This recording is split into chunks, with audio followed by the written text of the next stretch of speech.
सहनौ भुनक्तु सह वीर्यं करवावहै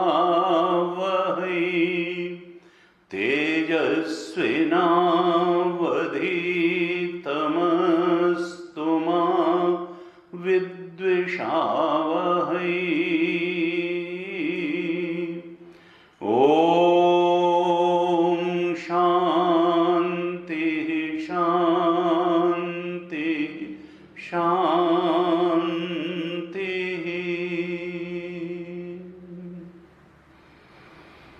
सदाशिवसमारम्भां शङ्कराचार्यमध्यमाम् अस्मदाचार्यपर्यन्तां वन्दे गुरुपरम्पराम्।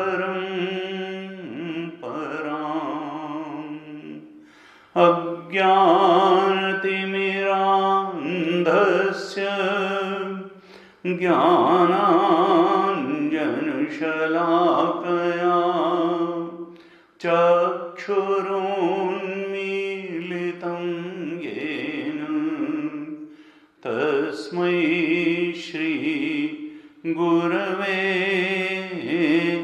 नमः। तस्मै श्री गुरवे नमः। सच्चिदानन्दरूपाय विश्वोत्पत्त्यादिहेतवे तापत्रयविनाशाय श्रीकृष्णाय वयं नुमः। यं प्रव्रजन्तमनुपेतमपेतकृत्यं द्वैपायनो विरह कातराजुहाव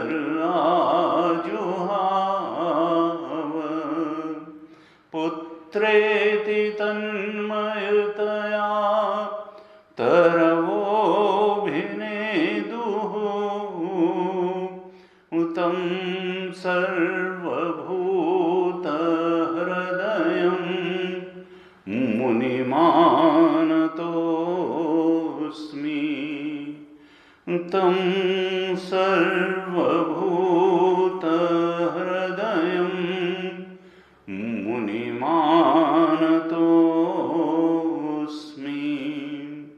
नारायणं नमस्कृत्य नरं चैव नरोत्तमं देवीं सरस्वतीं व्यासं ततो जयमुदीरयेत्।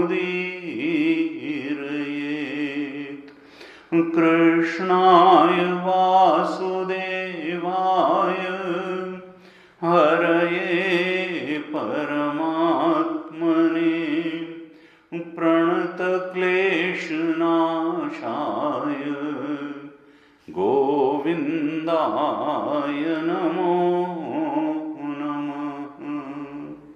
प्रणतक्लेशनाशाय गोविन्दाय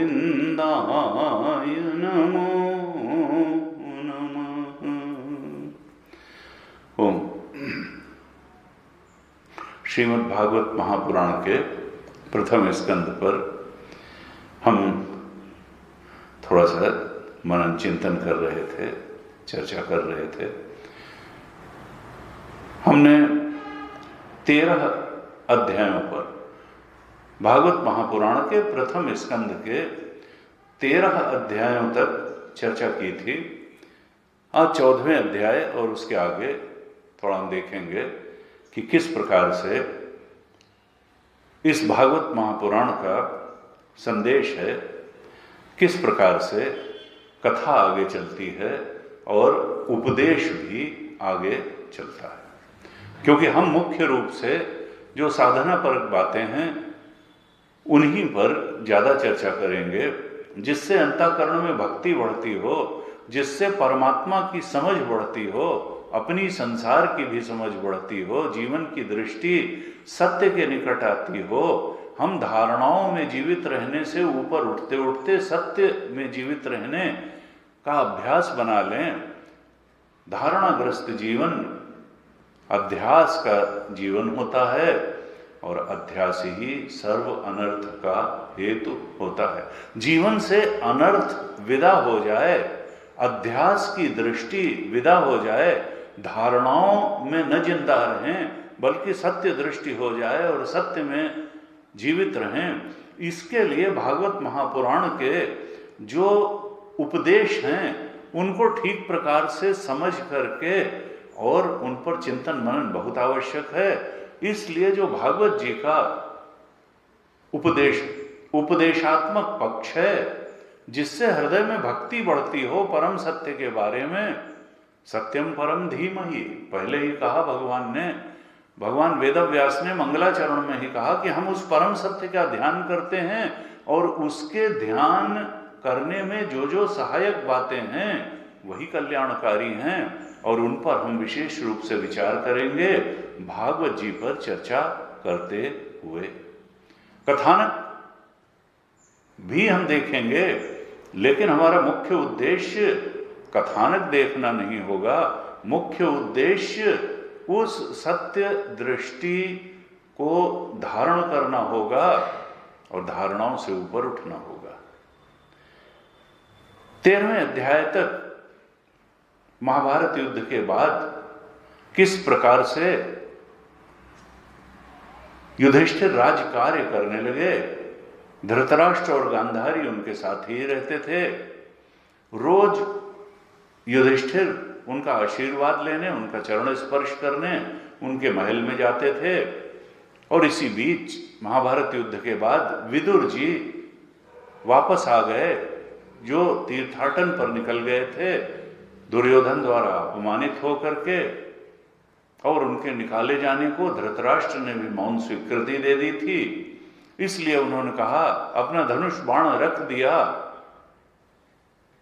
धृतराष्ट्र महाराज के चरणों में और अपने प्रधानमंत्री के पद से एक प्रकार से वो सिंबॉलिक त्यागपत्र दे करके और तीर्थ यात्रा के लिए निकल गए कि न मैं इस पक्ष में रहूंगा न उस पक्ष में रहूंगा, मैं तो तीर्थाटन के लिए जा रहा हूं।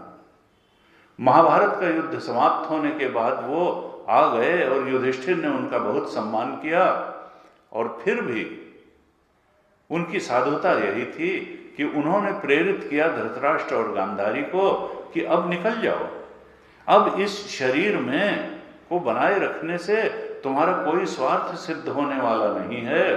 अब तो तुम संन्यास लेकर के वन में गमन करो और अपनी सारी इंद्रिय शक्ति को और मन की मनन शक्ति को परमात्मा की भक्ति में लगा दो, परमात्म चिंतन में लगा दो और मुक्त हो जाओ। और उनकी प्रेरणा से धृतराष्ट्र और गांधारी ने यही किया। धृतराष्ट्र की मुक्ति हो गई, गांधारी भी पति के साथ ही सती हो गई। और ये सब देख करके फिर हर्षित और दुखित होते हुए विदुर जी फिर तीर्थ सेवन के लिए चले गए। इस प्रकार से ये 13वें अध्याय की कथा पूरी हुई थी। इसके पश्चात 14 अध्याय में सूत जी फिर आगे की कथा कहते हैं शौनकादि ऋषियों से कि अर्जुन तो कृष्ण के साथ द्वारिका गए हुए थे और कई महीने जब बीत गए और अर्जुन द्वारिका से लौट करके नहीं आए तो युधिष्ठिर को थोड़ी चिंता होने लगी। उनको लगा कि बहुत सारे अपशकुन हो रहे हैं।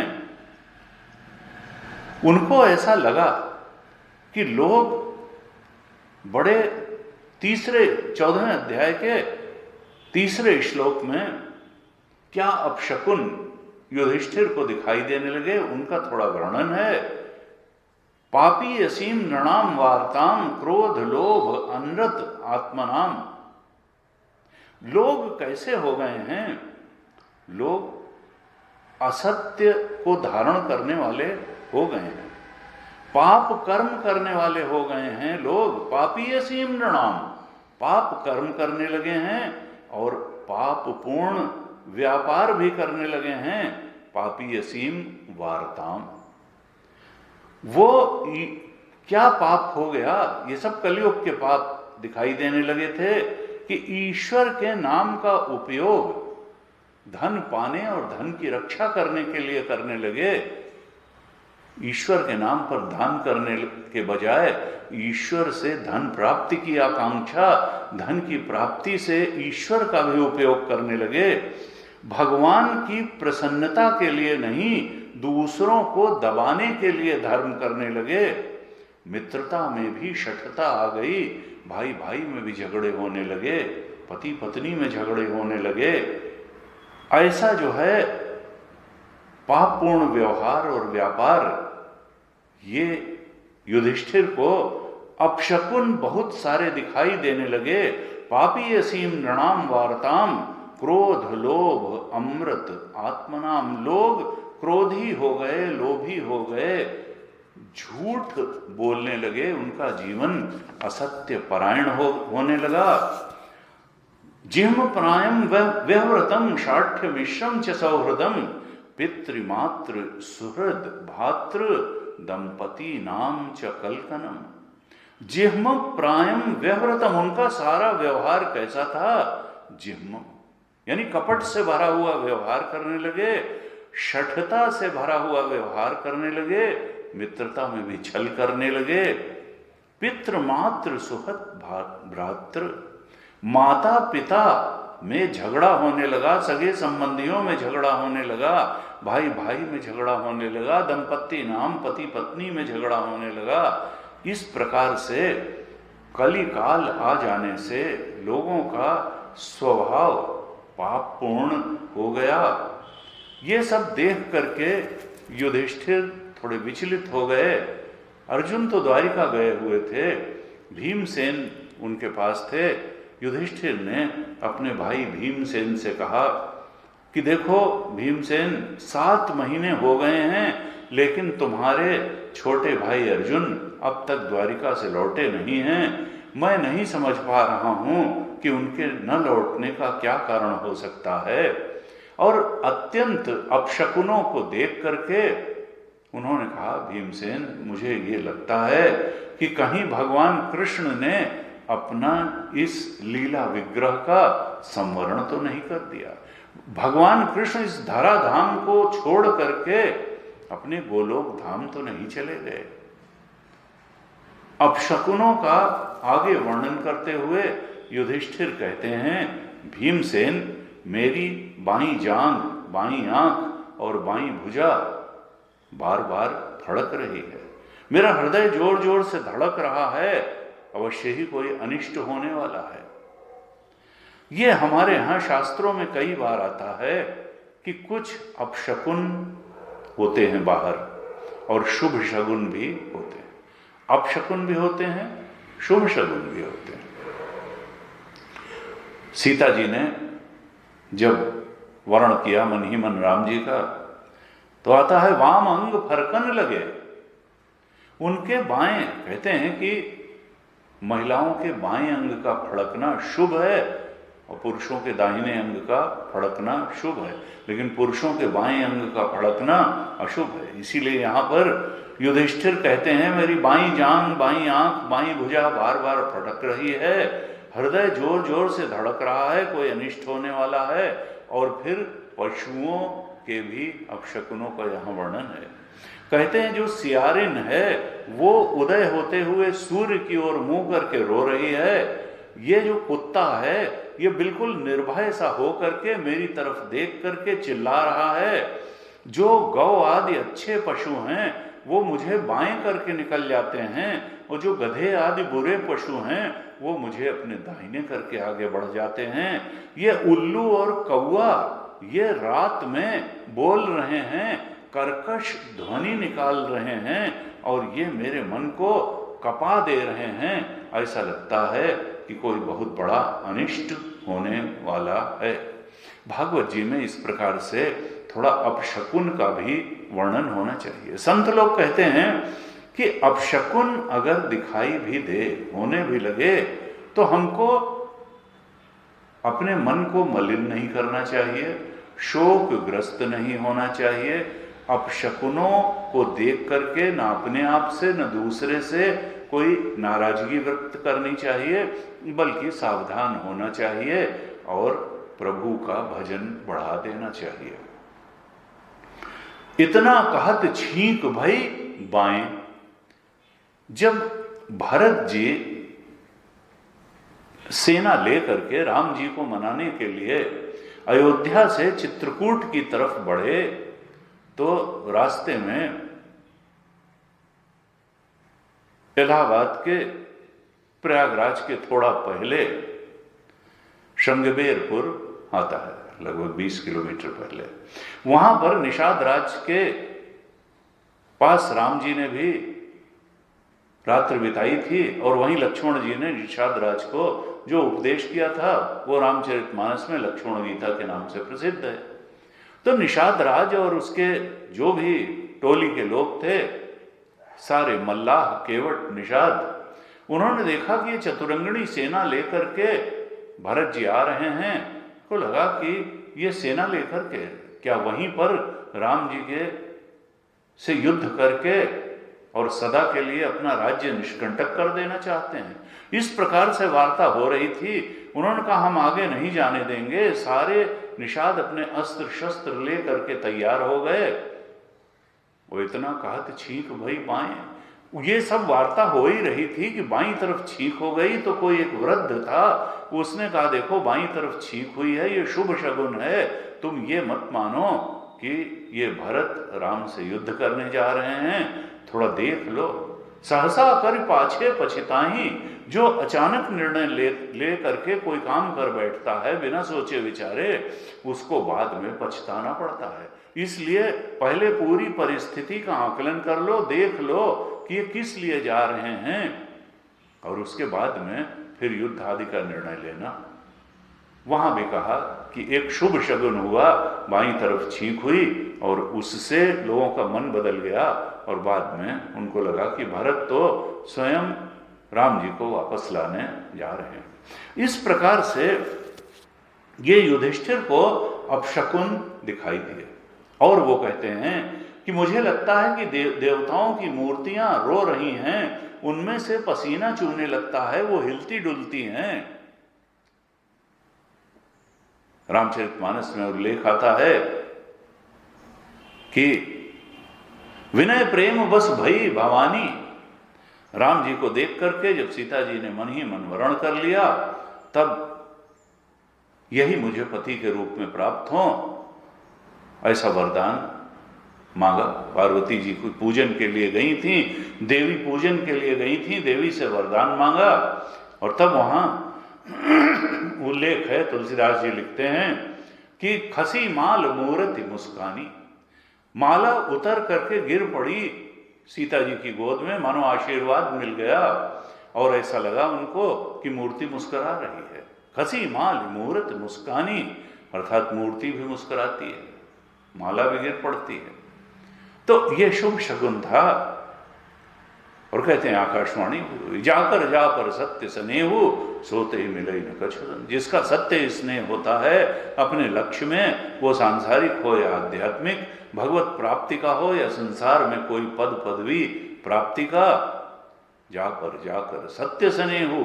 अगर you truly love your goal तो you are going to achieve it, तुमको वो मिल ही जाएगा। जाकर सत्य स्नेहु, सोते ही मिले न कछु संदेहु। तो ये जो है, युधिष्ठिर को लगा कि मूर्तियां रो रही हैं, उनमें पसीना चूने लगता है, वो हिलने डुलने लगती हैं। इन भयंकर अपशकुनों को देख करके युधिष्ठिर मन ही मन बहुत चिंतित हो रहे थे कि उसी समय अर्जुन द्वारिका से लौट करके आ गए और युधिष्ठिर ने देखा कि अर्जुन इतने व्यथित हैं, इतने आकुल व्याकुल हैं जितने पहले कभी उन्होंने नहीं देखा था। उनका मुंह लटका हुआ है, उनके नेत्रों से आंसू बह रहे हैं, शरीर जैसे बिल्कुल कांतिहीन हो गया है।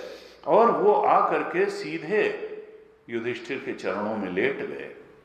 और इस तरह से उनकी स्थिति देख करके युधिष्ठिर को नारद जी की बातें याद आईं कि अब काल बड़ा विचित्र आने वाला है।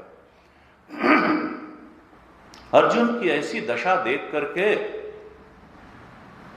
क्लांतिहीन, तेजहीन अर्जुन, व्यथित व्याकुल अश्रुपात करते हुए अर्जुन को चरणों में पड़ा हुआ देख करके युधिष्ठिर और भी चिंतित हो गए। उन्होंने प्रश्नों की झड़ी लगा दी। कहा, अर्जुन, मेरे भाई अर्जुन, तुम तो मुझे बिल्कुल तेज रहित, श्रीहीन दिखाई दे रहे हो। और उसके बाद में वो गेस करने लगे, संभावनाएं व्यक्त करने लगे कि तुम्हारी इस व्याकुलता, आकुलता, तेजहीनता, श्रीहीनता का कारण क्या हो सकता है। और बड़े 7 कारण यहां गिनाए उन्होंने, 7 प्रश्न किए युधिष्ठिर ने। और हम लोगों को भी ध्यान रखना चाहिए कि ये 7 चीजें हमारे जीवन में ना आए, नहीं तो हमको आकुल व्याकुल कर देंगी।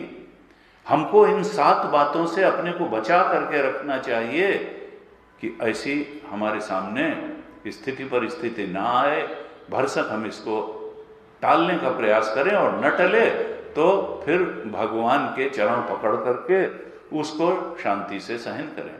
तो युधिष्ठिर ने पहली बात अर्जुन से क्या कही कि अर्जुन, तुम ये श्रीहीन से दिख रहे हो, कहीं किसी ने तुम्हारा अपमान तो नहीं कर दिया? क्योंकि अपमान सहन नहीं होता। अपमान से व्यक्ति जैसे अपनी नजर में ही गिर जाता है कि अरे, आत्मग्लानि से भर जाता है, श्रीहीन तेजहीन हो जाता है। तो पहला जो संभावना व्यक्त की तेजहीनता की युधिष्ठिर ने कि अर्जुन, किसी ने तुम्हारा अपमान तो नहीं कर दिया है। दूसरी बात पूछते हैं कि कहीं ऐसा तो नहीं है कि तुमने किसी को कुछ देने की प्रतिज्ञा की, किसी ने तुमको से कोई चीज मांगी, कोई याचक तुम्हारे पास आया और तुमने उसको कुछ देने की प्रतिज्ञा की, लेकिन बाद में तुम्हारी वो सामर्थ्य के बाहर रहा, तुम प्रतिज्ञा करके भी किसी याचक को कहीं ऐसा तो नहीं हुआ कि कोई चीज दे नहीं पाए, इस कारण से तुम श्रीहीन दिख रहे हो? तीसरा प्रश्न करते हैं, संभावना व्यक्त करते हैं युधिष्ठिर कि अर्जुन, कहीं किसी ऐसी स्त्री के साथ तुमने संबंध तो नहीं बना लिया जिसके लिए शास्त्र वर्जित करता है कि ऐसी स्त्री के साथ शारीरिक संबंध नहीं बनाना चाहिए? ऐसी अगम्या स्त्री से तुमने समागम तो नहीं कर लिया, या किसी ऐसी स्त्री के साथ जिसके साथ समागम करने के लिए शास्त्र अनुमति देता है, उसके साथ भी तुमने उसका अपमान करते हुए, असत्कार करते हुए तो समागम नहीं किया? इस प्रकार से चौथा प्रश्न युधिष्ठिर ने किया। और फिर संभावना कही, पांचवा प्रश्न करते हैं कि कहीं ऐसा तो नहीं हो गया कि अपने बराबर वाले से या अपने छोटे से तुम हार गए? अपने बराबरी वाले से या अपने छोटे से तुम पराजित तो नहीं हो गए, इस कारण तुम श्रीहीन दिख रहे हो? और छठा प्रश्न करते हैं कि कहीं ऐसा तो नहीं हुआ कि कोई तुम्हारे आसपास छोटा बच्चा था, बालक था, या कोई वृद्ध था, और तुमने उस बालक और वृद्ध की अनदेखी करके पहले उसे भोजन न करा करके स्वयं ही भोजन कर लिया, अकेले ही भोजन कर लिया, और वो बालक और वृद्ध भूखा रह गया? संदेश क्या है कि हमको पहले देख लेना चाहिए कि कोई वृद्ध है जो अपने आप काम नहीं कर सकता, तो वो पहले अवश्य उसके भोजन का इंतजाम हो जाए, बालक का हो जाए। फिर हम अगर सशक्त हैं, भगवान ने हमको ताकत दी है धन अर्जन की भी, अपना जीवन चलाने की, तो हम जो दुखी हैं, जो भी अक्षम हैं, उनका पेट भरने की पहले सोच करके तब अपना पेट भरें। छठी शंका व्यक्त की युधिष्ठिर ने कि कहीं बालक अथवा बूढ़ों को छोड़ करके तुमने अकेले ही तो भोजन नहीं कर लिया, इसलिए तुम श्रीहीन दिख रहे हो। और ये 6 संभावनाएं, 6 आशंकाएं, 6 अनुमान करने के बाद फिर 7वीं बात पर वो स्वयं ही आए युधिष्ठिर। और ये 14वें अध्याय के 44 श्लोक में, अंतिम श्लोक में फिर युधिष्ठिर कहते हैं, कच्चित प्रेष्ठ तमेन अथ हृदयेन आत्मबंधुना शून्योस्मि रहितो नित्यम मन्य से ते अन्यथा न रुक। और अंत में तो मैं यही समझता हूं कि निश्चित रूप से हृदयेन आत्मबंधुना, जो तुम्हारे हृदय के सबसे निकट थे, तुम्हारे अभिन्न सखा थे, तुम्हारे प्रेष्ठतम सबसे बड़े प्रियतम थे, कच्चित शून्योस्मि रहितो नित्यम, क्या उन कृष्ण से तुम रहित हो गए हो? उन कृष्ण ने तुम्हारा सदा के लिए साथ छोड़ दिया है। शून्योस्मि रहितो नित्यम, तुम कृष्ण के साथ से हमेशा के लिए रहित हो गए हो। मन से ते अन्यथा न रुक, मुझे तो लगता है कि इसके अलावा ये तुम्हारे दुख का, तुम्हारी मलिनता का, तुम्हारी श्रीहीनता का, तुम्हारी निस्तेजता का, तुम्हारे इस दुख का, क्लांति का और कोई कारण नहीं है। तुम अपने अभिन्न सखा, हृदय से अत्यंत निकट अपने प्रीतम कृष्ण का तुमको वियोग सहना पड़ रहा है। इतनी अधिक तुम्हारी जो मानसिक पीड़ा है, मैं समझता हूं इसका दूसरा कोई कारण नहीं हो सकता है। इस प्रकार से जब वार्ता की, एक तो अर्जुन वैसे ही अत्यंत दुखी थे और फिर युधिष्ठिर ने मानो प्रश्नों की झड़ी ही लगा दी। 15वें अध्याय में सूत जी कहते हैं, शोक से जो अर्जुन का मुख था सूख गया था, उनका चेहरा मलिन हो गया था, फीका पड़ गया था। उनको बार बार भगवान कृष्ण की याद आ रही थी। उनके साथ बिताए हुए क्षण, रथ में बैठकर साथ साथ जाते हुए, संध्या समय एक साथ टहलते हुए, उनका प्रेम का जो व्यवहार था, उसकी लगातार याद आ रही थी अर्जुन को। और वैसे ही वैसे उनका शोक भी बढ़ता जा रहा था। फिर भी किसी प्रकार से उन्होंने अपने शोक पर थोड़ा सा संयम प्राप्त किया और फिर अपने बड़े भ्राता युधिष्ठिर से बोले, कहा महाराज, 15वें अध्याय के 5वें श्लोक में उनका उद्गार है। अर्जुन कहते हैं, वंचितो अहम महाराज हरिणा बंधु रूपिणा येन में अपहृतम तेजः देव विस्मापनम महत्। 5वें श्लोक में कहते हैं अर्जुन, वंचितो हम महाराजा, मैं तो ठग लिया गया हूं, वंचित हो गया हूं। हरिणा बंधु रूपिणा, वो परमात्मा कृष्ण जो मेरे मित्र के रूप में आए और उन्होंने ऐसा दिखावा किया कि मैं तो उनका मित्र हूं। वो परमात्मा ने मेरे मित्र का रूप धारण करके मुझे तो ठग लिया। येन में अपहृतम थे, और उनके जाने से मेरा सारा तेज ही जैसे छीन लिया गया। वो तेज देव विस्मापनम महत्, जो तेज देवताओं को भी विस्मय में डाल देता था, ऐसा वो महान तेज मेरे उन मित्र जो परमात्मा थे, कृष्ण मेरे मित्र के रूप में आ गए थे, उन्होंने जा करके जैसे मेरा सब कुछ छीन लिया। मैं तो वंचित हो गया, उन्होंने तो ठग लिया मुझे। कहते हैं, उनकी कैसी कृपा थी, मेरा तेज तो उनका ही तेज था, उनकी कृपा से ही मुझे सारी शक्ति, सामर्थ्य, बल, पौरुष प्राप्त था। उनके आश्रय में रहते हुए ही अर्जुन एक एक बात याद करके शोकग्रस्त होता है। कहता उन परमात्मा कृष्ण के आश्रय में रहते हुए उनकी कृपा से ही मैंने द्रौपदी के स्वयंवर में द्रौपदी का वर्ण कर लिया, मैंने मत्स्य का वेध कर लिया, उस घूमती हुई मछली की आंख में निशाना लगा करके मैंने द्रौपदी को प्राप्त किया। और उसके बाद में जितने राजा युद्ध करने के लिए आए उन्हीं की कृपा से मैंने उन सारे राजाओं के तेज को भी शांत कर दिया। और फिर याद करता है कि मैंने तो इंद्र को भी अचंभित कर दिया। जब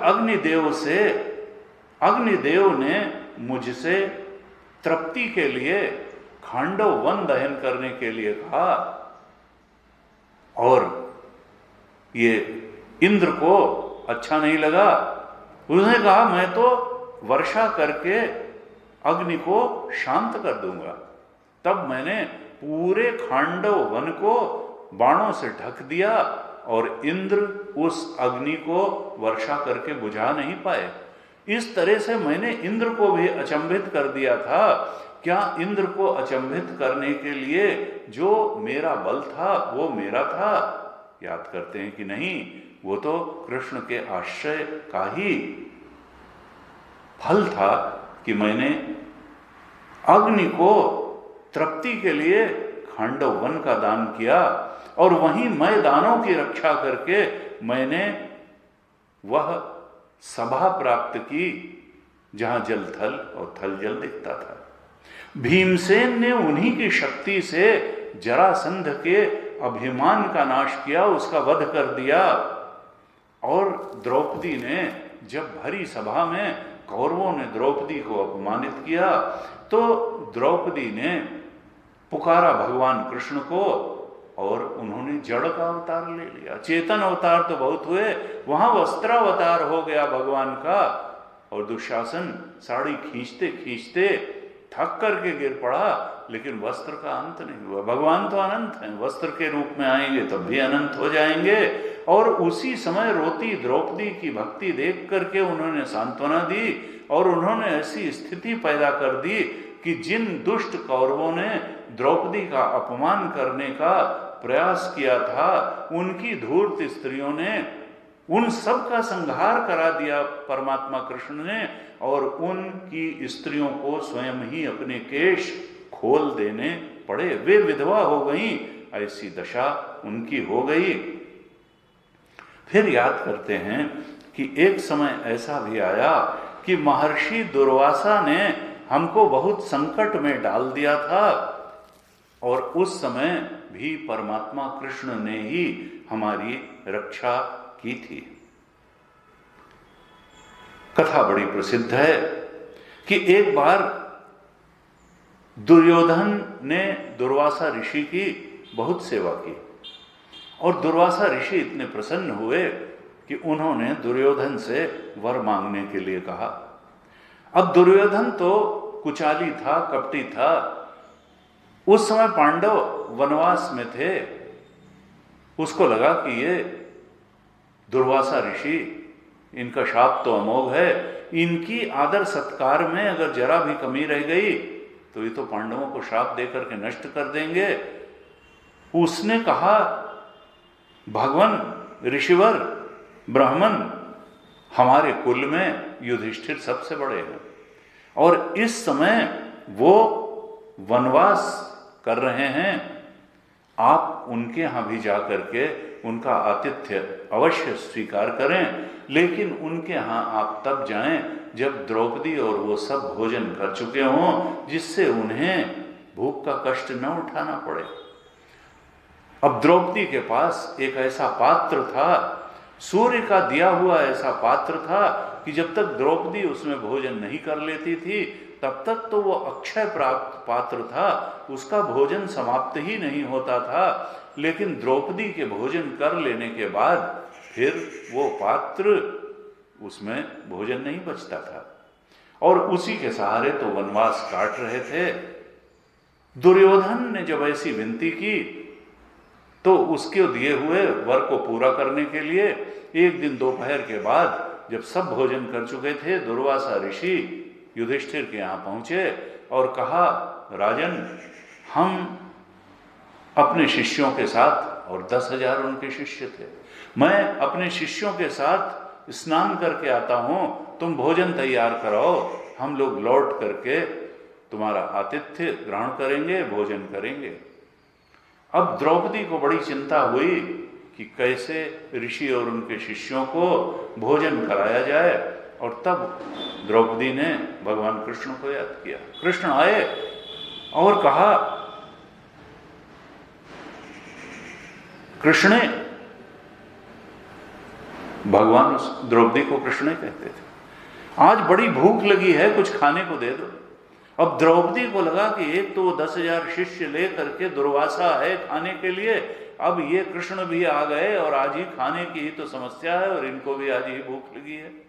उसने कहा, कुटिया में कुछ है नहीं प्रभु, आज भोजन आपने मांगा, मुझे कृतार्थ किया, लेकिन अब कुटी में तो कुछ है ही नहीं, मैं क्या दूं आपको। तो उन्होंने कहा कि लाओ, तुम्हारे पास तो अक्षय पात्र है। कहा, भाई मेरे खाने के बाद तो उसमें कुछ नहीं बचता। कृष्ण ने कहा, पात्र लाओ तो, और पात्र वो लाई, और उन्होंने देखा कि एक शाक का छोटा टुकड़ा उसमें लगा हुआ है। कृष्ण ने वो छोटा टुकड़ा अपने मुंह में रखा, और परमात्मा अगर तृप्त हो जाए तो सारी दुनिया तृप्त हो जाती है। उनके वो शाक का टुकड़ा मुंह में रखते ही बिल्कुल 10,000 शिष्यों के साथ दुर्वासा ऋषि इतने तृप्त हो गए कि अब तो खाने की कोई न इच्छा रही न संभावना रही। वो स्नान करके वहीं से चले गए। और फिर कृष्ण ने कहा कि भीमसेन, आप जाइए और दुर्वासा को अपने शिष्यों के साथ बुला लाइए। उन्होंने कहा, नहीं, वो तो बता रहे हैं, चले गए, वो वहीं से तृप्त होकर के चले गए।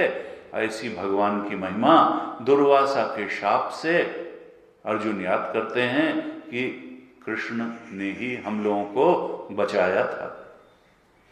अब इसमें सोचने की बात यह है कि द्रौपदी जब खा चुकी, उसने बर्तन साफ कर लिए, तो क्या द्रौपदी बर्तन साफ करना नहीं जानती थी कि वो सब भोजन करने, बर्तन रखने, स्वच्छ करने के बाद भी उसमें एक शाक का टुकड़ा लगा ही हुआ था। कहते हैं वहां कोई शाक वाक का टुकड़ा नहीं था, वो बर्तन बिल्कुल साफ था। वो तो भगवान की महिमा थी, वो स्वयं ही शाक बन गए और वहां लग गए और उसको खा करके भक्त का उद्धार भी कर दिया। नहीं तो आजकल के साधारण जो बर्तन धोने वाले लोग हैं, वो भी बर्तन ऐसा नहीं धोते कि धोने के बाद एक आध उसमें टुकड़ा लगा रह जाए, तो द्रौपदी कैसे धोएगी। वो शाक का भी अवतार एक प्रकार से परमात्मा का ही हो गया, वही शाक भी बन गए। उन्होंने ही खा लिया, उन्होंने ही दुर्वासा को तृप्त भी कर दिया, और उन्होंने ही भक्त को कष्ट से मुक्त भी कर दिया। अब ये तो कथा है, लेकिन इस प्रकार से क्या हुआ कि सेवा तो की दुर्योधन ने, लेकिन आशीर्वाद मिला पांडवों को। ये दुर्वासा क्या है? कहते हैं ये दुर्वासा असल में दुर्वासनाएं ही हैं। ये दुर्वासनाएं दुर्योधन के मन में थी, लेकिन युधिष्ठिर के मन में सद्वासनाएं थी। और जहां सद्वासनाएं होती हैं, युधिष्ठिर हो, द्रौपदी हो, भगवान की भक्ति की वासना होती है। जहां संसार के भोग की ही वासना नहीं होती, वहां परमात्मा दौड़े हुए चले आते हैं। दुर्वासनाओं से पीछा छुड़ाने वाले कृष्ण ही हैं, भगवान की भक्ति ही है जो दुर्वासनाओं से पीछा छुड़ा सकती है। दुर्वासनाएं पकड़ने का प्रयास भी करेंगी तो भी कृष्ण के प्रताप से ही दुर्वासनाओं से मुक्ति होती है, और हो सकती है, और किसी से नहीं हो सकती। दैवी हेषा गुणमयी मम माया दुरत्या मामेव ये प्रपद्यन्ते माया मेताम तरन्ति ते। ये दुर्वासनाएं माया रूप हैं, पकड़ती हैं, संसार को सत्य और आकर्षक बता करके पकड़ती हैं। इस आने जाने वाले शरीर और संसार को सत्य बताती हैं, और परमात्मा को कहती हैं अरे उनको बाद में देखा जाएगा। कहा कि ये दुर्वासनाएं जो हैं ये नहीं है कि ये केवल महल में रहने पर ही पकड़ेंगी, दुर्वासनाएं वन में जाने पर भी पकड़ सकती हैं। वहां भी पीछा करते हुए दुर्वासा अपने हजार हजार शिष्यों के साथ आ सकते हैं, लेकिन अगर भगवान का स्मरण रहेगा, भगवान की भक्ति रहेगी, भगवान की कृपा प्राप्त रहेगी, तो महल में रहते हुए भी दुर्वासनाओं से मुक्ति हो सकती है, और जंगल में जाओ तो भी दुर्वासनाओं से मुक्ति हो सकती है। वासना से मुक्त होना है, दुर्वासनाओं से मुक्त होना है, तो भक्ति को पुष्ट करना पड़ेगा, कृष्ण के चरणों का आश्रय लेना पड़ेगा। कृष्ण के चरणों का आश्रय ही दुर्वासनाओं से मुक्त करने का उपाय है। और वो कौन मुक्त कर सकेगा? जिसको भक्ति रूपी द्रौपदी मिलेगी। द्रौपदी भक्ति का प्रतीक है, और द्रौपदी प्राप्त हुई पांडवों को, अर्जुन को। क्यों? क्योंकि वो नाचती हुई मछली की आंख को भेद सका। ये नाचती हुई मछली कौन है जिसको मार करके भक्ति रूपी द्रौपदी मिलती है? तो कहते हैं ये मन ही भटकती हुई मछली है। ये हमारा मन जो है भटकती हुई मछली है, जो इस मन को मार सकता है। इस मन रूपी भटकती हुई मछली को जो मार सकता है, उसी को भक्ति रूपी द्रौपदी मिलती है। और जिसको भक्ति रूपी द्रौपदी मिल गई, फिर उसको कृष्ण हर समय उस पर अनुग्रह करने के लिए आते रहते हैं। कृष्ण तो उसको सखी कहते थे। कृष्ण का अनन्य प्रेम था, द्रौपदी कृष्ण की अनन्य भक्ता थी। तो भक्ति रूपी द्रौपदी को कौन पाता है? जो भटकते हुए मन रूपी मछली को मारता है। भक्ति वही कर सकता है जो मन को मारता है। और मन को मारने का अर्थ क्या है? कि जो साधन चतुष्टय संपन्न होता है, जो मन का संयम कर सकता है, जो इंद्रियों का संयम कर सकता है, जो विवेकवान है, वैराग्यवान है, जो श्रद्धा से भरा हुआ है, जिसका चित्त एकाग्र है, जिसको संसार से उपरति है, जो थोड़ा तितिक्षा से भरा हुआ है, जो मोक्ष की इच्छा रखता है, साधन चतुष्टय संपन्न, शम दम से युक्त जो है, जिसका मन पर नियंत्रण है, वशे ही यस्य इंद्रियाणि तस्य प्रज्ञा प्रतिष्ठिता, जिसको अपनी इंद्रियों पर संयम है, मन पर संयम है, उसी को द्रौपदी रूपी भक्ति मिलती है। जनहि मोर बल निज बलता ही, मोरे प्रौढ़ तने समज्ञानी, और बालक सुत सम दास अमानी। तुलसीदास जी रामायण में लिखते हैं कि भगवान ये कहते हैं कि ज्ञानी मेरे बड़े पुत्र की तरह हैं, और बालक सुत छोटे लड़के की तरह भक्त हैं। लेकिन और जनहि मोर बल, मेरे भक्त को मेरा बल रहता है, और साधक को साधना का बल रहता है। वो ज्ञान के तेज से भरा रहता है। दुहका काम क्रोध रिपुआही, लेकिन दोनों ही अगर दुर्वासनाओं के चक्कर में पड़ गए तो भक्ति भी छोड़ के चली जाएगी और ज्ञान भी छोड़ करके चला जाएगा। दुहका काम क्रोध रिपुआही, ये अगर मन का संयम, इंद्रिय का संयम, साधन चतुष्टय संपन्न न हुआ तो भक्ति भी टिक के रह नहीं पाएगी और ज्ञान भी टिक करके रह नहीं पाएगा। इसलिए दुर्वासनाओं से मुक्ति भक्त को भी चाहिए और दुर्वासनाओं से मुक्ति ज्ञानी को ही चाहिए, क्योंकि तभी ज्ञान और भक्ति दोनों टिक पाते हैं। इसलिए मन रूपी भटकती हुई मछली को तो मारना ही है, और तभी भक्ति रूपी द्रौपदी मिलेगी और तभी कृष्ण कृपा प्राप्त होगी। इस प्रकार से अर्जुन स्मरण करते हैं और विलाप करते हैं। फिर से कृष्ण का साथ याद करके कहते हैं कि वो कृष्ण ही थे जिनके अनुग्रह से, जिनके प्रताप से मैंने युद्ध में भगवान शंकर को भी आश्चर्य में डाल दिया था, और फिर मुझ पर कृपा करके भगवान शंकर ने मुझे पाशुपत नाम का अस्त्र दिया था। भगवान कृष्ण की ही कृपा से एक बार ऐसा हुआ कि मैं स्वर्ग में चला गया और देवराज इंद्र की सभा में सम्मानित हुआ। देवराज इंद्र ने अपने आधे सिंहासन पर मुझे बिठाया और बहुत समय तक मैं स्वर्ग में रहा। और तब देवताओं ने मेरे इन्हीं भुजदंडों की शक्ति का सहारा लेकर के बहुत सारे दैत्यों का नाश कराया। याद करता है कि निवात कवच आदि दैत्यों को मारने के लिए देवताओं ने भी मेरा ही सहारा लिया था, लेकिन वो भगवान कृष्ण की ही कृपा थी कि मैं इतना सामर्थ्यवान हो सका कि देवताओं का भी सहारा बना। फिर याद करता है कि कौरवों की सेना समुद्र के समान थी, अपार समुद्र की तरह थी, लेकिन भगवान कृष्ण का संरक्षण प्राप्त करके मैंने कौरवों की बड़े बड़े वीरों भीष्म और द्रोण और कर्ण जैसे वीरों के शस्त्रों का भी सामना कर लिया। जिनके शस्त्र अचूक थे उन शस्त्रों को भी मैंने बिल्कुल शांत कर दिया और उन पर विजय प्राप्त कर ली, क्योंकि भगवान कृष्ण का आश्रय मुझे प्राप्त था।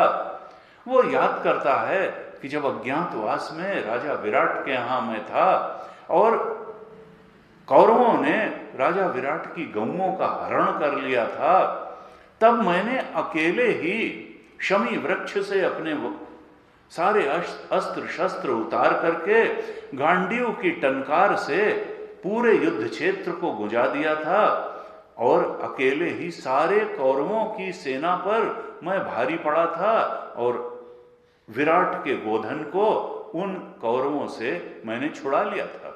कर्ण तो भाग गया और टंकार से ही भीष्म पितामह ने कहा कि ये तो अर्जुन के गांडीव की टंकार है। द्रोण भीष्म और कर्ण मिल करके भी उन गौओं की रक्षा नहीं कर सके और मैं कृष्ण के प्रताप से उस गोधन को वापस ले आया। ऐसे भगवान उनकी कृपा से ही मैं बचा रहा। द्रोण और भीष्म के अचूक बाणों से मैं बचा रहा।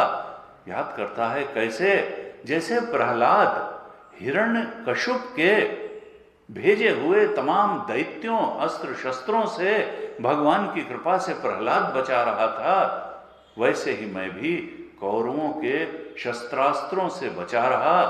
वो मुझे छू भी नहीं सके। फिर याद करता है कि मैं कैसी कैसी बात उनसे कहता था। कभी कभी मैं हास परिहास में उनको कहता था कि मित्र तुम तो बड़े सत्यवादी हो। मैं व्यंग करता था, यानी तुम्हारे जैसा तो झूठा कोई नहीं है। मैं भगवान से इस प्रकार के कटुवचन कहता था, व्यंग करता था, लेकिन मुझ दुर्बुद्धि के सारे अपराध वो सह लिया करते थे। उनकी उन्मुक्त और मधुर मुस्कान, उनके विनोद भरे वचन, उनके हृदय को स्पर्श करने वाले जो वचन, वो प्रेम में भर करके मुझे कभी पार्थ कहते थे, कभी सखा कहते थे, कभी कुरुनंदन कहते थे, कभी अर्जुन कहते थे। इस प्रकार से उनका जो प्रेम था, मैंने बड़े बड़े अपराध उनके साथ किए, लेकिन वो मेरे सारे अपराधों को सह लिया करते थे। कभी भी उन्होंने द्वेष नहीं किया। और गीता में भी अर्जुन उसको याद करता है। विश्व रूप दर्शन जब भगवान ने कराया तो गीता के 41-42 श्लोक में, 11वें अध्याय के 41 और 42 श्लोक में अर्जुन कहता है, वही भाव यहां है कि सखेति मत्वा प्रसभम यदुक्तम, हे कृष्ण हे यादव हे सखेति अजानता महिमानम तवेदम मया प्रमादात् प्रणयेन वापि। वहां अर्जुन ने जब विश्व रूप देखा भगवान कृष्ण का, उसके पहले तो वो उनको सखा मानता था, मित्र मानता था, और शायद अपने को उनसे थोड़ा बढ़ करके ही धनुर्धर मानता था। लेकिन जब विश्व रूप दर्शन किया तब तो वो शुरू में तो आश्चर्यचकित हुआ और बाद में तो भयभीत हो गया और कहा, भगवान अब आप ये विश्व रूप दर्शन समेट लें, अपने उसी मृदुल रूप में आ जाएं, मेरे सखा के रूप में। मुझे वही रूप प्रिय है, मैं भयभीत हो रहा हूं। कृतांजलि, हाथ जोड़ करके प्रार्थना करता है घुटनों पे बैठ करके कि यह रूप मुझसे देखा नहीं जाता, इसको आप समेट लें। और वहीं पर फिर विनती करता है कि मया प्रमादात प्रणयन वापी, मैंने प्रमाद से, मैंने न जानते हुए अज्ञान के कारण या प्रेम से भी, अजानता महिमानं तवेदम, आपकी इस विश्व रूप की महिमा को मैं नहीं जानता था, इसलिए कभी अज्ञान के कारण, प्रमाद के कारण और कभी प्रेम के कारण मैंने आपको न जाने क्या क्या कहा। सखेति मत्वा प्रसभम, मैं आपको अपना मित्र सखा ही मानता रहा और हट करके मैंने आपको क्या कहा, हे कृष्ण, हे यादव, हे सखा, इस प्रकार से मैंने कहा। कभी आपको कृष्ण, आप तो परमात्मा निकले, आप तो इस विश्व का धारण पोषण करने वाले हैं, विश्व रूप हैं, लेकिन मैंने आपको हे कृष्ण, हे यादव, हे सखा, इस प्रकार से शठता पूर्वक कहा, हठ पूर्वक कहा। यच्चावहासार्थम असत्कृतोसि विहार शय्यासन भोजनेषु एको अथवा अपि अच्युत तत्समक्षम तत्क्षामये त्वाम अहम अप्रमेयम। वहां अर्जुन कहते हैं यत् च अवहासार्थम, मैंने कभी कभी तो हास परिहास करते हुए, असत्कृतः, कभी कभी आपका असत्कार भी कर दिया, आपका अपमान करते हुए से मैंने शब्द कहे, कभी परिहास करते हुए शब्द कहे, कभी अपमान जनक असत्कार करते हुए भी ऐसे शब्द कह दिए। कब? विहार करते, जब हम लोग टहलने निकलते थे, विहार करते समय या किसी पलंग पर बैठे हुए, किसी आसन पर बैठे हुए, वार्ता करते हुए या भोजन आदि करते समय मैंने ऐसी ऐसी आपको बातें कही। हे कृष्ण, हे यादव, मैं तो आपको मित्र ही मानता रहा। और आप कैसे थे? कभी कभी अकेले में भी मैंने ऐसी बातें कही, या कभी कभी आपके पीठ पीछे भी कहीं, कभी कभी आपके सामने भी कहीं।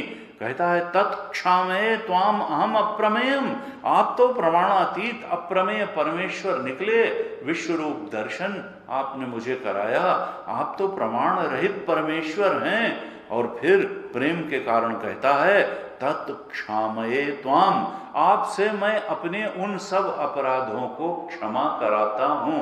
ये भक्त का प्रेम देखिए भगवान के प्रति, ये नहीं कहता कि कृपा करके क्षमा कर दो, उसमें क्षमा करने में भी मानो आदेश दे रहा है कि हे भगवान, हे प्रमाणातीत परमेश्वर, हे अप्रमेय परमेश्वर, मैं आपसे अपने उन समस्त अपराधों को क्षामये, क्षमा कराता हूं। यानी ये मान लिया कि आप क्षमा तो करेंगे ही करेंगे। और भक्त को क्षमा तो भगवान ने पहले ही कहा कि न मे भक्ता प्रणश्यति, मेरे भक्त का नाश नहीं होता।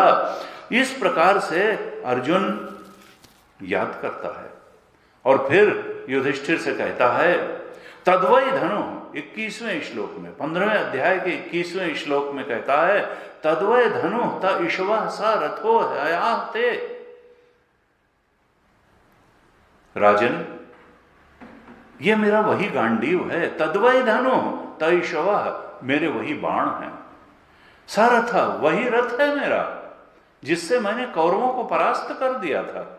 तद्वै धनु त ईश्वः स रथो हया, घोड़े भी वही हैं, वो जुते हुए सफेद घोड़े भी वही हैं, रथ भी वही हैं, मेरे बाण भी वही हैं, और ये गांडीव धनुष भी वही है।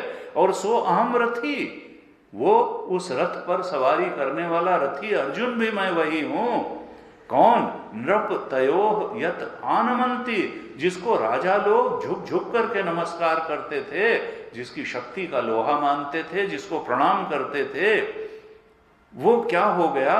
सर्वम क्षणेन तब तद अभूत असद ईशरिक्तम, क्षण भर में कृष्ण के छोड़ करके चले जाने से ये सब मानो शक्तिहीन हो गए, एक क्षण में ही सब सारहीन हो गए, असत हो गए, क्योंकि उन सर्वसमर्थ कृष्ण परमात्मा से रहित होते ही मानो मेरे गांडीव का तेज चला गया, बाणों का असर चला गया, मेरे घोड़े और रथ भी वैसे प्रभावी नहीं रह गए, मैं अर्जुन के बाणों में ताकत नहीं रह गई।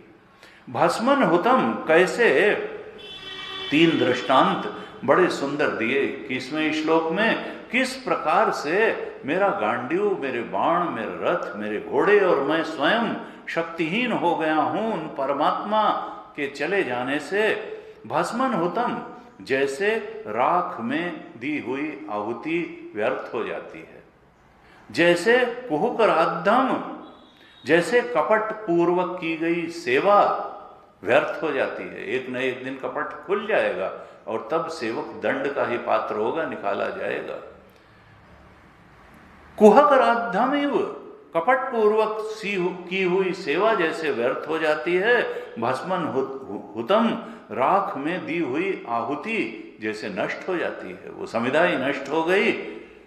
और कहा उपतम उष्याम, ऊसर में बीजा बोया हुआ बीज नष्ट हो जाता है। इसी प्रकार से मेरी तो मानो शक्ति ही चली गई।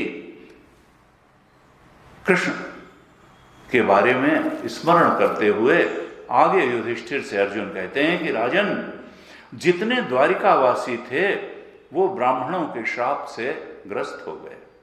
द्वारिकावासी ब्राह्मणों के शाप से इतने मोहग्रस्त हो गए, उन्होंने वारुणी नाम की एक मदिरा पी ली और उस मदिरा के मद से उन्मत्त होकर के वो आपस में ही एक दूसरे से भिड़ गए और सबको अपने, किसी ने घूंसे से प्रहार किया, किसी ने चरण प्रहार किया और वहां पर एक घास उगाई थी उससे मार मार करके एक दूसरे को मार डाला।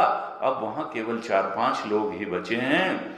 24वें श्लोक में, 15वें अध्याय के 24वें श्लोक में अर्जुन कहते हैं कि प्रायण एतत् भगवतः ईश्वरस्य विचेष्टितम मिथो निघ्नन्ति भूतानि भावयन्ति च यन् मिथा।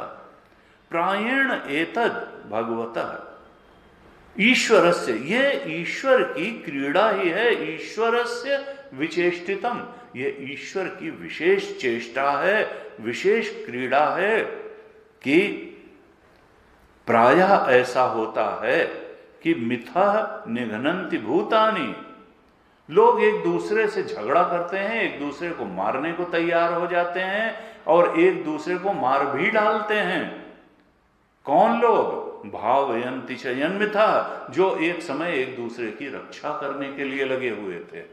जो एक, ये भगवान की कैसी माया है, भगवान की कैसी क्रीड़ा है कि जो लोग एक समय एक दूसरे की रक्षा करने के लिए प्राण देने को तैयार हो रहते हैं, वो एक समय ऐसा भी आ जाता है कि एक दूसरे के प्राण लेने के लिए तैयार हो जाते हैं और प्राण ले भी लेते हैं। इसी प्रकार हुआ। कहते हैं अर्जुन की राजन, भगवान ने इस धरती का बोझ उतार दिया। उन्होंने पहले यदुवंशियों के द्वारा दूसरे राजाओं का संहार कराया और उसके बाद यदुवंशियों के द्वारा ही एक यदुवंशी से दूसरे यदुवंशी का संहार करा दिया, नाश करा दिया और इस तरह से पृथ्वी का भार पूरी तरह से उतार दिया। और भगवान छोड़ करके क्या गए? का भगवान अपने उपदेशों को ही छोड़ के गए, भगवान अपनी गीता को छोड़ करके गए, भगवान अपनी श्रीमद् भगवत गीता को छोड़ करके गए, भगवान अपनी उद्धव गीता को छोड़ करके गए, भगवान अपनी लीलाओं के स्मरण करने के लिए, उन लीलाओं को कहने के लिए अपने भक्तों को छोड़ करके गए, संतों को छोड़ करके गए, अपने उपदेशों, अपनी शिक्षाओं, ऐसी उनकी उपदेश और शिक्षाएं थीं। 15वें अध्याय के 27 श्लोक में अर्जुन स्मरण करते हुए कहते हैं, देश काल अर्थ युक्तानि, देश काल और प्रयोजन के अनुरूप भगवान की शिक्षाएं थीं। देश काल अर्थ युक्तानि हरत ताप उपशमानि च, और वो शिक्षाएं कैसी थीं? हृदय के ताप को शांत करने वाली थीं। हरंति स्मरता चित्तम, आज भी जब मैं उन उपदेशों को, भगवान की उन शिक्षाओं को याद करता हूं तो मेरा चित्त भगवान में ही लग जाता है। गोविंद अभिहिता ने ऐसी भगवान के द्वारा दी हुई शिक्षाएं थी जो कि देश काल से अतीत थी, जो हर समय काम आने वाली थी, हृदय के ताप को शांत करने वाली थी और जिनका स्मरण करते हुए ही चित्त में शांति आ जाती है, सत्य का प्रकाश भर जाता है, चित्त का हरण कर लेती हैं। भगवान की ऐसी शिक्षाएं हैं। सूत जी आगे कहते हैं, इस प्रकार जब बहुत प्रेम से अर्जुन ने भगवान कृष्ण का चिंतन किया, भक्ति पूर्वक भगवान का स्मरण किया, भगवान के बिताए हुए एक एक क्षण का स्मरण किया, भगवान की कृपा का स्मरण किया, तब अर्जुन की चित्तवृत्ति अत्यंत निर्मल और प्रशांत हो गई। भगवान के स्मरण का प्रभाव ही ऐसा है कि जो भी भगवान का स्मरण करेगा, प्रगाढ़ता से करेगा, भगवान में अटूट श्रद्धा और विश्वास और भक्ति के साथ भगवान का स्मरण करेगा, उसका चित्त तो निर्मल और प्रशांत हो ही जाएगा। 28, 29, 30 और 31 श्लोक बड़े ही महत्वपूर्ण हैं। हम देखते हैं कि इनमें किस प्रकार से कृष्ण की स्थिति का वर्णन हुआ है, चित्त की स्थिति का। सूत जी कहते हैं, एवं चिंतयता जिष्णो अर्थात अर्जुन जब इस प्रकार से उन्होंने कृष्ण का चिंतन किया, एवं चिंतयता जिष्ण कृष्ण पाद सरोवरुम, कृष्ण के चरण कमलों का इस प्रकार से जब अर्जुन ने लगातार गहराई से चिंतन किया, सौहार्देन अतिगाढ़ेन, बहुत अधिक सौहार्द पूर्वक प्रगाढ़ता से जब कृष्ण का चिंतन किया, तो शांता आसीत विमला मति, उनकी मति विमल हो गई। जो कुछ मल था तमोगुण रजोगुण का, वो मल समाप्त हो गया, मति बुद्धि अंतःकरण विमल हो गया और शांत हो गया। आसीत शांता कैसे हो गया? 29वें श्लोक में कहते हैं, वासुदेव अंघ्रि अनुध्यान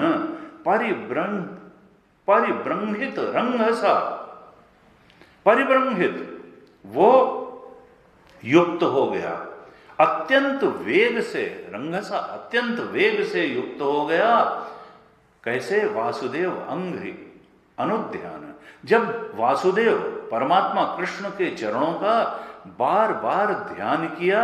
कैसे? भक्त्या निर्मथित अशेष कषाय धिषणा अर्जुन ने जब भक्ति के द्वारा बार बार अपने चित्त पर भगवान कृष्ण के स्मरण की रगड़ की, तो जो कषाय थे, जो मल थे, वो समाप्त हो गए, अशेष हो गया। उसका अंतःकरण भगवान की भक्ति की रगड़ से निर्मल हो गया।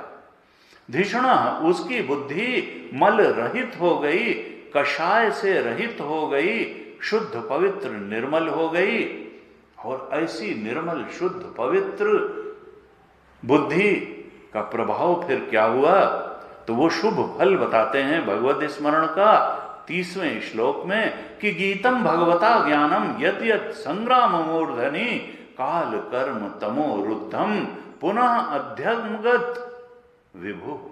वो गीता का ज्ञान जो युद्ध के प्रारंभ में संग्राम मूर्धनि, गीतम भगवता ज्ञानम, जो भगवान कृष्ण ने युद्ध के प्रारंभ में गीता का ज्ञान अर्जुन को दिया था, लेकिन जो काल कर्म तम रुद्धम, जो कुछ तमोगुण के मल के कारण, कुछ रजोगुण से प्रेरित कर्म के करने के कारण और कुछ काल के प्रभाव से वो ज्ञान थोड़ा धूमिल हो गया था, भूल गया था, कहीं पीछे चला गया था।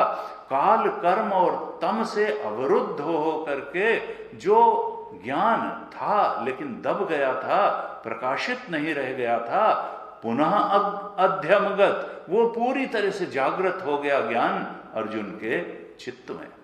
और अज्ञान ही तो दुख का कारण होता है। जब वो ज्ञान, गीता का ज्ञान जागृत हो गया, अर्जुन के चित्त में पूरी तरह से ज्ञान प्रकाशित हो गया, तो ज्ञान जब प्रकाशित होगा तो करेगा क्या? अज्ञान का नाश कर देगा, अध्यास का नाश कर देगा, ज्ञान का नाश कर देगा और ब्रह्म बोध में स्थित कर देगा। जब ब्रह्म स्वरूप के बोध में स्थित हो जाएगा तो तरति शोकम आत्मवित्, शोक कहां रह जाएगा? तो 31वें श्लोक में इस सब भगवत स्मरण की पराकाष्ठा, उसका फल बताते हैं।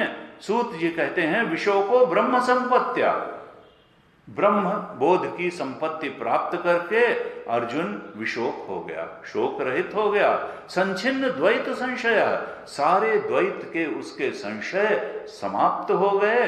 वो जान गया कि सत्य तो परमात्मा कृष्ण ही हैं और मेरी भी जो चेतना है वो कृष्ण रूप ही है।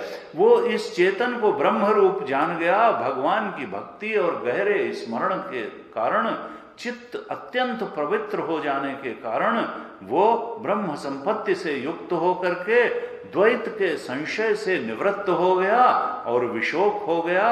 लीन प्रकृति नैर्गुण्यात् अलिंगात् असंभवः, लीन प्रकृति, उसकी अविद्या प्रकृति लीन हो गई, समाप्त हो गई।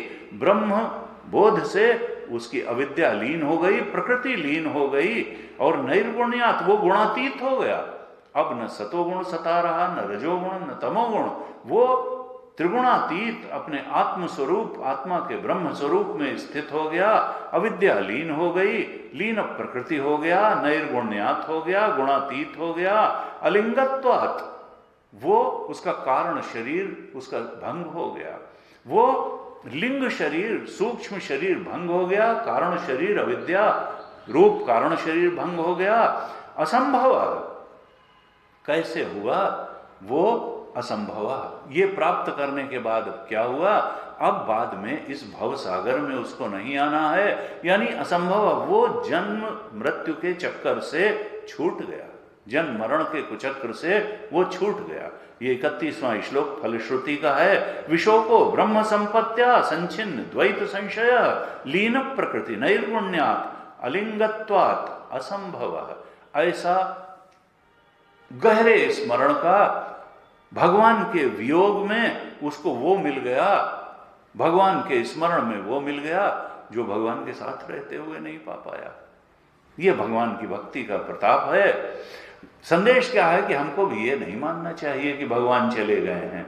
भगवान का गहरा स्मरण आज भी हमको अपने ही और भगवान के भगवत स्वरूप का भी बोध करा सकता है और अपने भी भगवत स्वरूप का, अपने ब्रह्म स्वरूप का बोध करा सकता है। इस प्रकार से जब युधिष्ठिर ने भगवान के स्वधाम गमन की बात अर्जुन से सुनी और यदुवंश के संहार की भी बात सुनी, तो उनका चित्त भी संसार से विरक्त हो गया। कुंती ने जब ये बात सुनी तो उनमें, उनके अंदर भी वैराग्य हो गया। वो मानो भगवान के बिना इस शरीर को धारण करके धरती पर रहने के लिए तैयार नहीं थी। युधिष्ठिर का भी मन नहीं लगा। कुंती ने तो उसी समय भगवान कृष्ण में अपना मन लगा दिया और सदा के लिए उन्होंने संसार से मुंह मोड़ लिया। जब युधिष्ठिर को लगा कि जब भगवान ने ही इस धराधाम का परित्याग कर दिया है तो अब तो कलियुग आधम का है, और उनको लगा कि अब उनके लिए भी ये शरीर धारण करके यहां रहना उचित नहीं है। उन्होंने भी ये निर्णय लिया कि वो हिमालय में चलते चलते महाप्रस्थान करेंगे और इस शरीर को अब त्याग देंगे। इसी निश्चय के साथ उन्होंने अपने पौत्र, अपने ग्रैंडसन परीक्षित को हस्तिनापुर के सिंहासन पर उसका अभिषेक कर दिया और जो अनिरुद्ध का पुत्र था वज्र, उसको मथुरा में उसका अभिषेक कर दिया। उसके बाद में युधिष्ठिर ने एक प्राजापत्य नाम का यज्ञ किया और उस यज्ञ को करके युधिष्ठिर ने संन्यास ले लिया। फिर इस 15वें अध्याय के 40वें श्लोक में उल्लेख है कि विसृज्य तत्र तत्सर्वम दुकूल वलय आदिकम निर्ममो निरहंकार संचिन्न अशेष बंधन। युधिष्ठिर ने दुकूल अर्थात अपना जो वस्त्र आदि थे बहुमूल्य उनका त्याग कर दिया, और वलय यानी जो आभूषण थे, कंकड़ कुंडल आदि जो पहनते थे उन आभूषणों का भी त्याग कर दिया। विसर्ज्य तत्र तत्सर्वम दुकूल वलय आदिकम निर्मम। और यही नहीं कि बाहर के वस्त्र आभूषण का त्याग किया, उन्होंने अंदर से ममता का भी त्याग कर दिया और अहंता का भी त्याग कर दिया। इस प्रकार से सारी आसक्तियों, सारे बंधनों को त्याग करते, सारे बंधनों को नष्ट करते हुए वो निकल पड़े। कैसे निकल पड़े?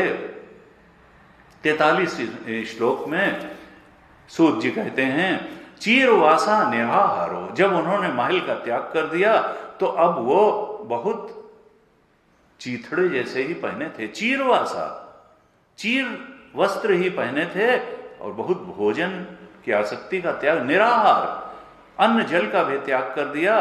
बद्धवांग, वो बोलते भी नहीं थे, वाणी से मौन हो गए। मुक्त मूर्धजा, मूर्धजा यानी सिर के बाल उन्होंने बिखरा लिए, बाल बांधते नहीं थे, केश संवारते नहीं थे। मुक्त मूर्धजा, सिर के बाल बिखरा लिए। कैसा दिखाने लगे? दर्शयन आत्मनो रूपा, अपना रूप कैसा दिखाने लगे? जड़ उन्मत्त पिशाचवत, जड़ जैसे कोई जड़ हो, कुछ जानता ही ना हो, उन्मत्त हो, मानो कोई पागल हो या कोई पिशाच हो। जड़ उन्मत्त और पिशाचवत अपना रूप दिखाते हुए वो धरती पर विचरने लगे, घर से निकल पड़े। लेकिन हृदय में ध्यान क्या था? कहा हृदय ब्रह्म परम ध्यान, हृदय में तो परम ब्रह्म का ही ध्यान कर रहे थे। न आवर्तेत यतोगतः, जिस पर ब्रह्म का ध्यान करने के बाद फिर लौट करके आना नहीं होता।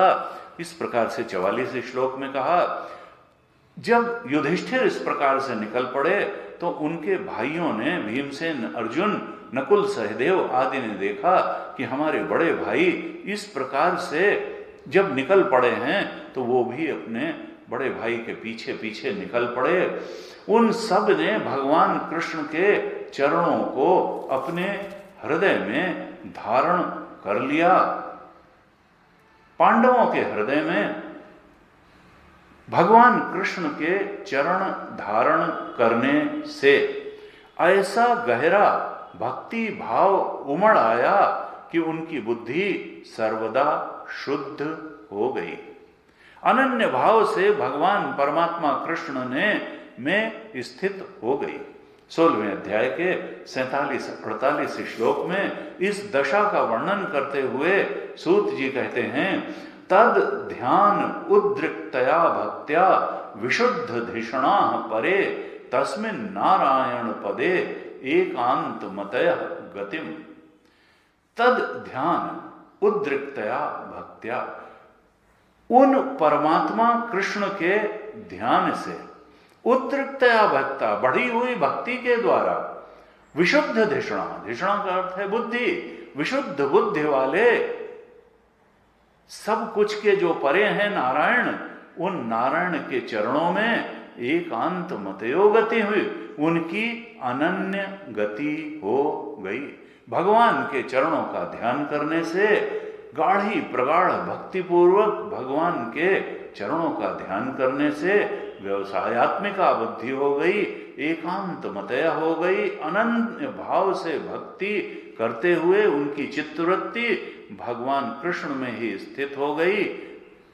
कौन सी भगवान कृष्ण में? कहा अवापुह दुह अवापाम ते असद्भि विषयात्म भी विधूत कलमश आस्थाने विरजेन आत्मना एव ही।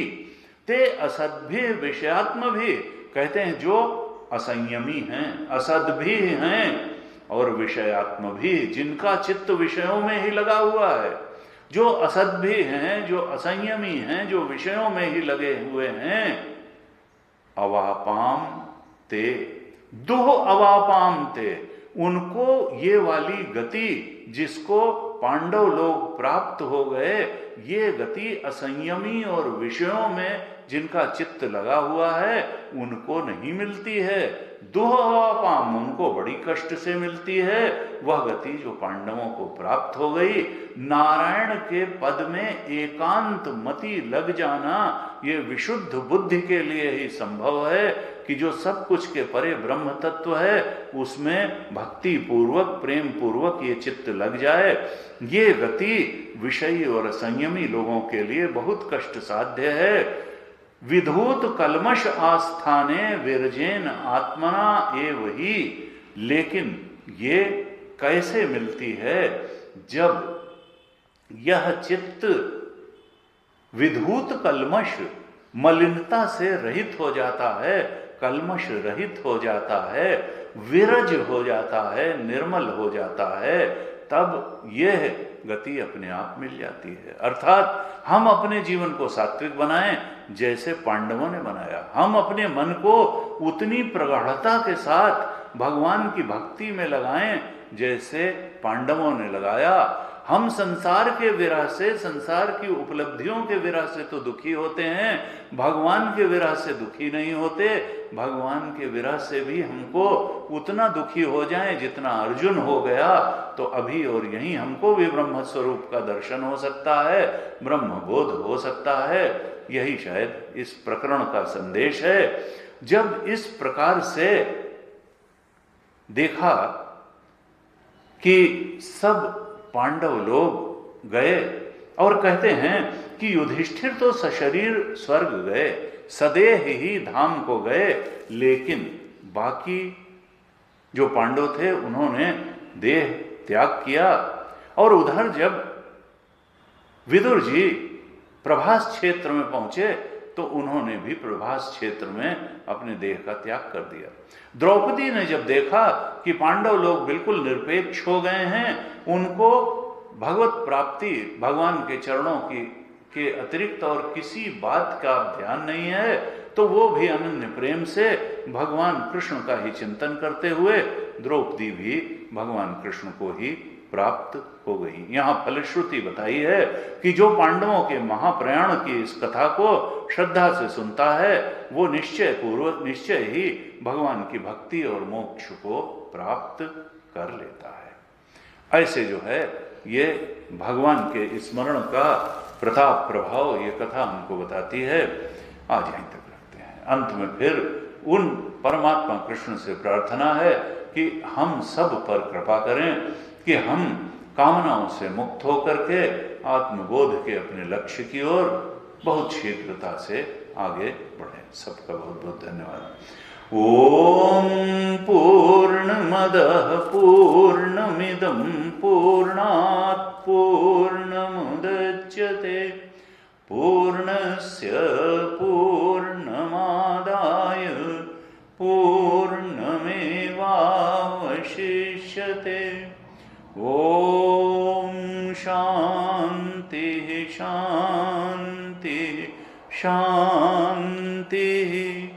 हरि ओम। श्री गुरुभ्यो नमः। हरि ओम।